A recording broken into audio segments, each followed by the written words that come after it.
So the Welcome to Lebanon campaign we started working on and thinking about it in reaction to a Minister of Tourism campaign that to get people visitors to come to Lebanon. And we were rather shocked by the campaign, and it created a bit of a scandal because it was rather misogynistic and offensive to women in many ways. Hey! Hi! So tell me, how was your holiday? Okay, so it was that good, was it? Anyway, they need to be checked before tomorrow.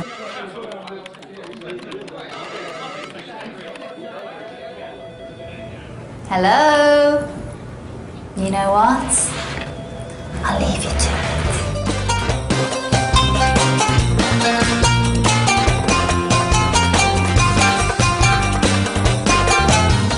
Women were used by the Ministry of Tourism to attract people, and this made us angry and made us think about the way that the Lebanese government was talking about tourism in general, and the way that they were, despite the problems with racism that we have in this country, they were talking about the issue as if all tourists were coming to Lebanon and were having a really fantastic time, but we wanted to show the many foreigners who are coming to Lebanon and having a very problematic time, either working here or staying here.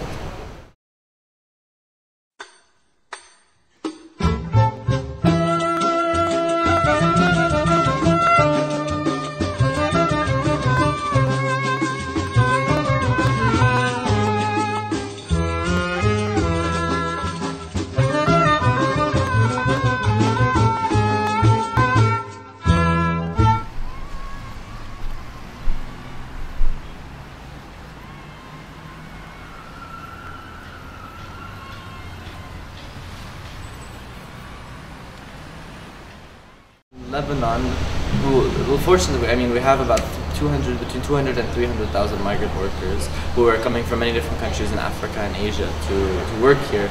But the Lebanese government and the law doesn't protect the workers' rights in many ways. So in cases of abuse or in cases where of, for example, murder or sexual assault, the migrant worker doesn't have much of a way to file against her employer or to file for her own rights. And if she runs away from her employer, for example, she's considered to be illegal because she needs to stay with her employer at all times. And so the issue of human rights of migrant workers is something that's being consistently ignored by the Lebanese government and by Lebanese law enforcement.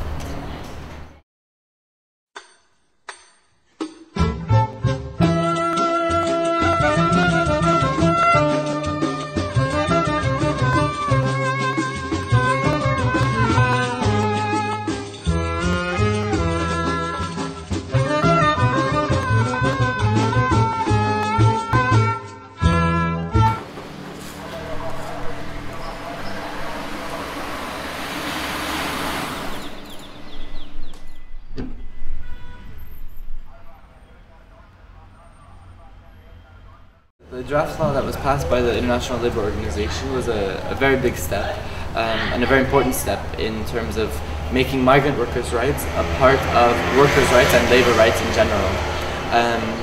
I think very often in the conversation, the issue of workers' rights and the issue of migrant worker rights are two separate things. And even for example, in Lebanon on May Day, we had two different rallies for workers' rights, one for migrant worker rights and one for Lebanese worker rights.